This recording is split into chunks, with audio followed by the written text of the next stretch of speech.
Good morning students. आज हम आपसे पहले की क्लास में हमने जाना कपास के बारे में जाना पहले, उसके बाद हमने ऊन के बारे में जाना और एक और कौन सा था, लिनन के बारे में जाना। ठीक है, 3 वस्त्र के बारे में, कपड़े के बारे में हमने जानकारी हासिल की। और आज का जो हमारा टॉपिक है वो है रेशम, कि रेशम से किस प्रकार से हम वस्त्र बनाते हैं। ये रेशम किससे बनता है? तो रेशम जो है वो किससे बनता है? एक पशुजन्य एक तंतु है। क्या है रेशम? एक पशुजन्य तंतु है। आइए, रेशम के कीट से किस प्रकार से तैयार किया जाता है ये वस्त्र, कपड़ा।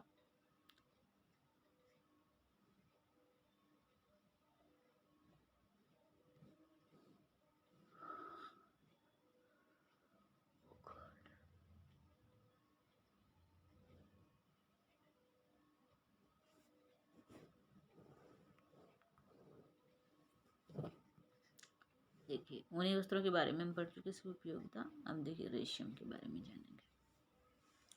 सिल्क या रेशम एक प्राकृतिक पशुजन्य तंतु है जो रेशम के कीड़े से प्राप्त होता है। एक कथा के अनुसार, देखिए यहाँ पे भी एक कथा चल रही है भैया, कथा के अनुसार ही पता चला है कि क्या लोचा है इसका। एक कथा के अनुसार रेशम के तंतु का आविष्कार चीन देश में ईसा से लगभग 2600 वर्ष पूर्व एक राजकुमारी द्वारा अचानक ही हुआ। राजकुमारी की चाय की प्याली में रेशम के कीड़े का कुकून गलती से गिर गया। ठीक है, राजकुमारी की चाय की प्याली में रेशम के कीड़े का कुकून गलती से गिर गया। राजकुमारी द्वारा कुकून को निकाले जाने पर उसमें से बारीक सुंदर तंतु खिंचता हुआ चला आया।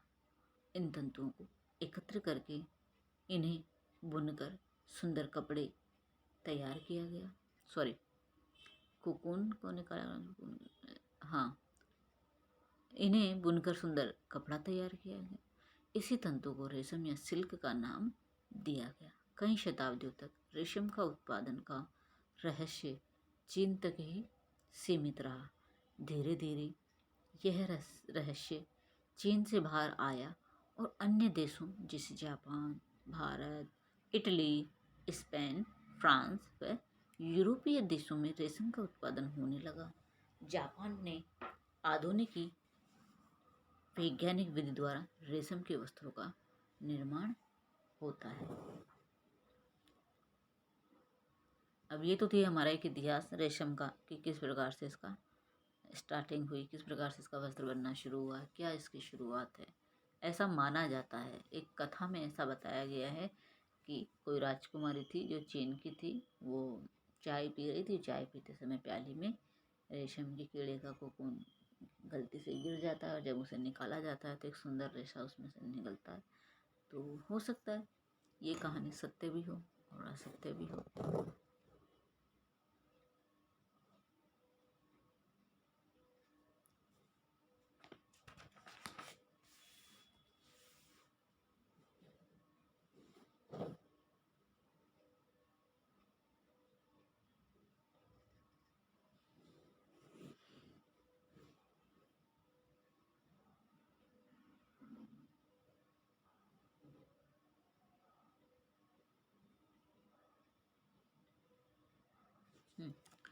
अब देखिए,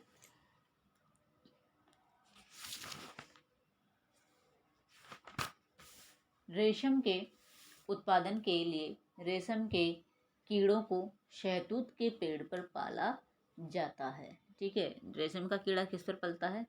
शहतूत के पेड़ पर पलता है। देखिए, रेशम का कीड़ा कहाँ पलता है? शहतूत के पेड़ पर पलता है या पाला जाता है। शहतूत के पत्ते इन कीड़ों का भोजन होते हैं। शहतूत के पत्ते क्या होते हैं? इन कीड़ों का भोजन होते हैं। इसलिए रेशम की कभी कभी मलबरी सिल्क अर्थात शहतूत का सिल्क भी कहा जाता है। या ये शहतूत के पेड़ पर होते हैं और इसके लीफ खाते हैं तो उसको मलबरी के नाम से भी, इस कपड़े का नाम जो है मलबरी के नाम से भी जाना जाता है। फिर है, रेशम के कीड़े के जीवन की 4 अवस्थाएं होती है। देखिए यहाँ पे रेशम के कीड़े की 4 अवस्थाएं कौन कौन सी होती है? अंडा first, second larva, third pupa यानी कोकून जो उससे वो निकल रहा है, और फोर्थ नंबर पे है तितली, और तितली से मतलब मॉथ यानी तितली। तो इस प्रकार से 4 स्टेट इस कीड़े की बताई गई कि किस प्रकार से एक अंडा होता है, अंडे से वो लार्वा निकलता है, लार्वे में जो होता है वो प्यूपा नाम का पदार्थ होता है, प्यूपा या कोकून जो होता है वो मॉथ होता है, मॉथ यानी तितली। अब कीड़े का जो लार्वा शहतूत के पत्तों का भोजन करता है, कुछ बड़ा होने पर यह भोजन ग्रहण करना बंद कर देता है तथा उसके मुख के पास 2 छिद्र से लार बाहर आने लगती है। यह लार हवा में सूख जाती है तथा 2 बहुत बारीक धागों के रूप में दिखाई देती है। सरेसिन नामक गोंद से यह दोहरा धागा आपस में जुड़ता है तथा लार्वा पर लिपटता जाता है। लार्वा पूरी तरह से धागे में लिपट जाने पर, देखिए लार्वा पूरी तरह से धागे में लिपट जाने पर प्यूपा या कोकून में परिवर्तित होता है। रेशम के रेशे इसी कोकून से प्राप्त किए जाते हैं।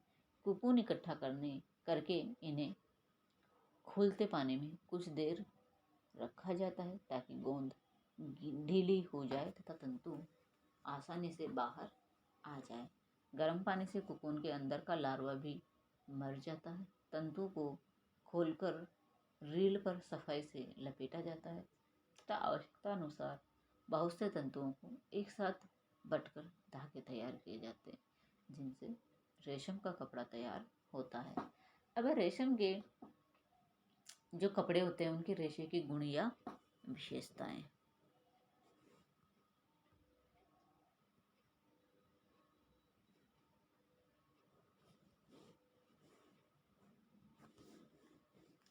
ठीक है, रेशम के गुण, कपड़े की या रेशे के गुण और विशेषताएं। फर्स्ट, रचना। रेशम का तंतु एक प्राकृतिक प्रोटीन फाइब्रोइन से बना हुआ होता है। क्योंकि रेशम एक पशुजन्य तंतु है, इसलिए इसमें प्रोटीन की मात्रा सबसे अधिक पाई जाती है।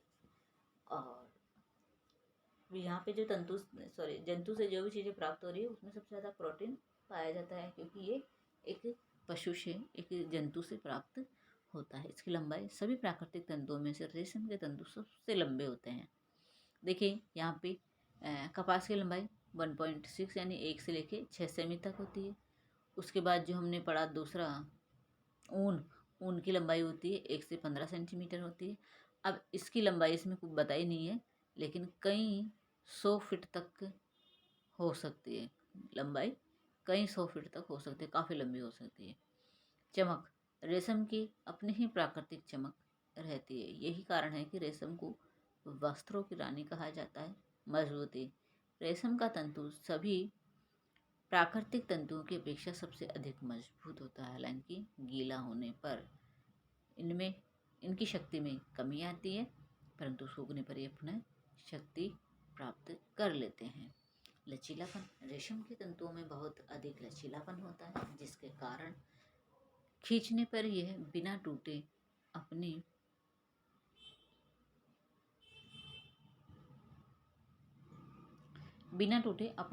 लंबाई से अधिक खींच जाते हैं। यानी बिना टूटे, आप इसको खींचते रहोगे तो खिंचता जाएगा, यानी स्ट्रेचेबल जैसा होता है, यानी अपनी लंबाई से भी अधिक ये खिंच जाते हैं क्योंकि सॉफ्ट और चमकीले जो होते हैं।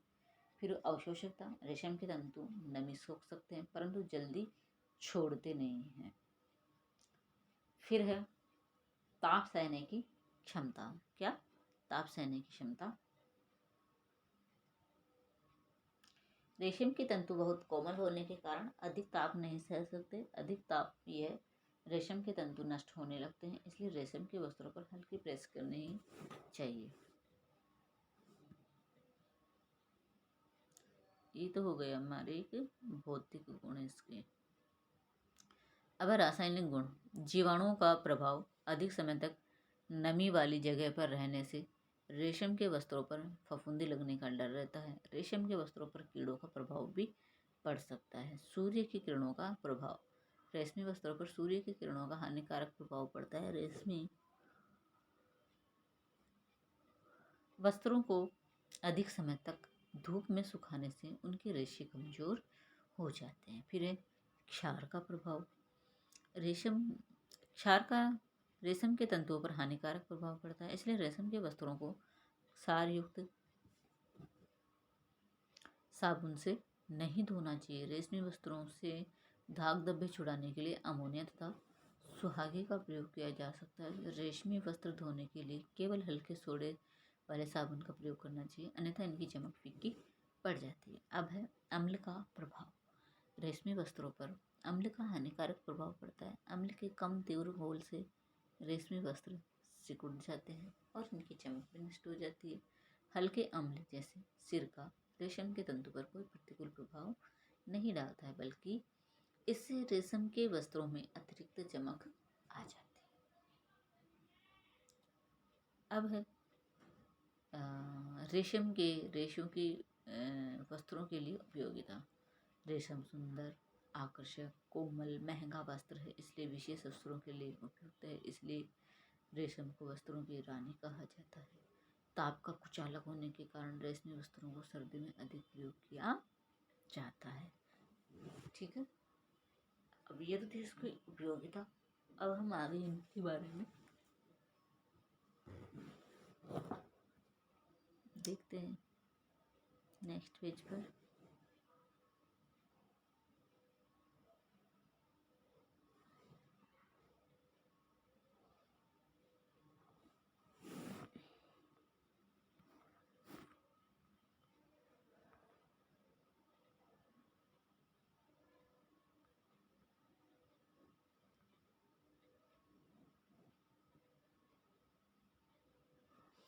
अब है उपयोगिता के अंतर्गत ही इसी इंडेक्स का है पार्ट। रेशम की कटाई, सिलाई आदि आसान नहीं है, इसलिए यह एक महंगा वस्त्र है। इसकी चमक व लचक इससे बने परिधान को अत्यंत आकर्षक बनाती है। रेशमी वस्त्रों पर रंग आसानी से तथा पक्के चढ़ते हैं। ये रंग चमकदार व चटकीले होते हैं। रेशमी वस्त्रों पर सिलवटें नहीं पड़ती, इसलिए इन्हें अधिक इस्त्री करने की आवश्यकता नहीं होती है।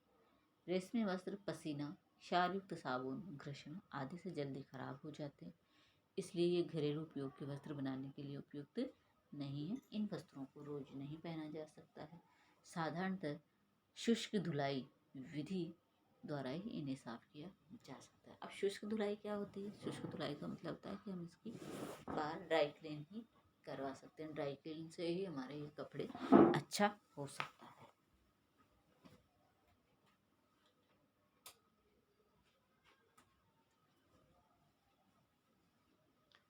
इसके बाद है हमारा फिर एक कपड़ा दूसरा। रेशम कंप्लीट हुआ। अब है रेयान। रेयान के बारे में भी हम जान लेते हैं। हो जाएगा रेयान आज। अब देखिए नंबर 5, रेयान। रेयान पुनरुत्पादित सेलुलोज से निर्मित मानव निर्मित तंतु है। इसे बांस, लकड़ी की लुगदी तथा विभिन्न रसायनों को मिलाकर विशेष विधि द्वारा बनाया जाता है। क्योंकि इनका उत्पादन प्राकृतिक रूप से मिलने वाले उत्पादों से किया जाता है, इसलिए यह न तो पूरी तरह से एक कृत्रिम तंतु है और न ही एक प्राकृतिक तंतु है। वास्तव में यह एक अर्ध कृत्रिम तंतु है। कपड़ा उद्योग में रेयान को विस्कोस रेयान या कृत्रिम रेशम के नाम से भी जाना जाता है। रेयान रेशम का एक अच्छा विकल्प है, बिल्कुल, क्योंकि जो इसका कपड़ा क्या होता है, थोड़ा स्ट्रेचेबल होता है, इसमें थोड़ी सी शाइनिंग होती है, अच्छा लगता है पहनने पर, तैयार होने पर। अब इसकी भौतिक विशेषताएं। फर्स्ट,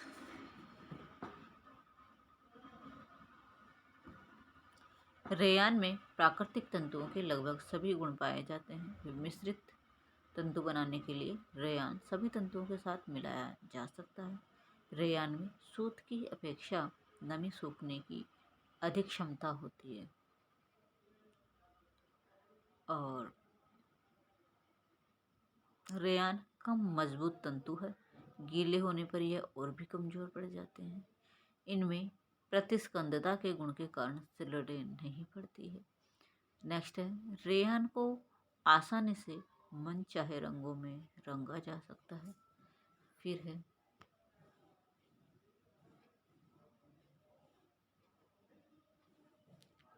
धूप में ज़्यादा देर पड़े रहने से रेयान के तंतु कमज़ोर पड़ जाते हैं। देखिए रेयान का ही नहीं, धूप में यदि अधिक समय तक हम किसी भी कपड़े को रखेंगे तो वो कमज़ोर ही पड़ता है। और रेयान को रगड़ने पर इन पर कोई प्रभाव नहीं पड़ता, आराम से हम इनको रगड़ करके धो सकते हैं।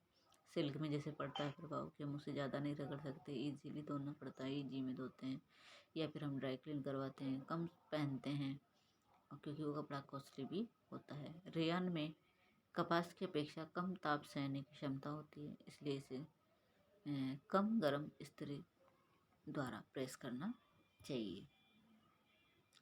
रेयान पर कीड़ों का कोई प्रभाव नहीं पड़ता, परंतु अधिक समय तक नमी में पड़े रहने से इनमें कीड़े और फफूंदी लगने की संभावना होती है। अब है रासायनिक गुण विशेषताएं। अब इसके रासायनिक गुण क्या है? रेयान पर सामान्य ताप पर हाइड्रोक्लोरिक अम्ल व नाइट्रिक अम्ल का प्रभाव नहीं पड़ता, परंतु दाग धब्बे उतारने के लिए ऑक्जेलिक अम्ल का प्रयोग उन्हें कमज़ोर कर देता है। नेक्स्ट है, रेयान से बने वस्त्रों पर उत्तम क्वालिटी के साबुन व डिटर्जेंट का प्रयोग किया जा सकता है, परंतु साबुन का दुरुपयोग व निम्न क्वालिटी के साबुन व डिटर्जेंट का प्रयोग करने से इन वस्त्रों में दुर्गंध आने लगती है। क्या आने लगती है? दुर्गंध आने लगती है। फिर है शुष्क ताप रेयान के वस्त्रों की मजबूती कम कर देता है, अतः इन वस्त्रों पर कम ताप पर इस्त्री करनी चाहिए। जैसे रेशम के लिए भी हमें कम ताप की ज़रूरत होती है, यानी कम गर्म करते हैं प्रेस को, फिर हम आयरन करते हैं। तो रेयान भी थोड़ा सॉफ्ट और मुलायम कपड़ा होता है, इसके तंतु भी थोड़े कमज़ोर होते हैं, ताप सहने की शक्ति इनमें नहीं होती है। नमी तो सोखते हैं लेकिन नमी जल्दी से इनकी सूखती नहीं है। फिर है रेयान के वस्त्रों की उपयोगिता। क्या पढ़ेंगे अब हम? रेयान के वस्त्रों की उपयोगिता है। रेयान के वस्त्र सिल्क से अधिक मगर सूत से कम मजबूत होते हैं। इनमें चमक व लचक दोनों होने के कारण इन्हें प्रतिदिन तथा खास अवसरों पर भी पहना जा सकता है। यानी ये मल्टीपर्पज कपड़ा है, इसको आप घर में भी पहन सकते हैं और कोई अवसर पे भी हम इसका अच्छा सा वस्त्र सिलवा करके पहन सकते हैं। इन्हें मशीन से नहीं धोना चाहिए क्योंकि टंबल ड्राई करने पर ये सिकुड़ जाते हैं अथवा लटक जाते हैं। इनके ऊपर क्लोरीन रहित ब्लीच का इस्तेमाल करना चाहिए। रेयान का तंतु मानव की त्वचा के लिए उपयुक्त होने के कारण पारदर्शी, जुराबे व अंदर पहनने वाले उत्तम कोटि के वस्त्र बनाने के लिए प्रयोग किया जाता है। बिल्कुल सही है। जो हम बनियान पहनते हैं, अंडरवियर बनियान गारमेंट्स जो हमारे होते हैं, वो सॉफ्ट और मुलायम इसीलिए होते हैं क्योंकि वो जो कपड़ा होता है वो किसका होता है? रेयान का होता है। किसका होता है? रेयान का होता है। अब आज हमने दो चीज़ों के बारे में इसमें जानकारी हासिल करी। पहला हमारा रेशम का कपड़ा, दूसरा हमारा रेयॉन। अब दोनों साथ साथ क्यों आए? कि दोनों की कुछ विशेषताएं हैं जो समलम थी, एक दूसरे की समान थी, इसलिए इन दोनों के बारे में आज हमने जानकारी हासिल की है। पिछली कक्षा में हमने किसके बारे में पढ़ा था? ऊन और कपास के बारे में पढ़ा। फिर हमने जाना रेशम के बारे में, फिर हमने पढ़ा रेयॉन के बारे में, और जो अगली क्लास में हम पढ़ने जा रहे हैं वो जो हमारा टॉपिक होगा नायलॉन है, फिर हमारी पॉलिस्टर है, ठीक है, एक्रिलिक है, इलास्टोमेरिक रेशा है। ऐसे कई प्रकार के रेशे हैं, एक ही रेशा नहीं है। फिर रेशा पढ़ने के बाद हम पढ़ेंगे इसमें क्या बोलते हैं, इसका सूत किस प्रकार से तैयार किया जाता है, किस प्रकार से इसमें ऐंठन दी जाती है, ऐंठन बना करके ही एक सूत तैयार किया जाता है और उसी सूत से हम कपड़ा तैयार करते हैं।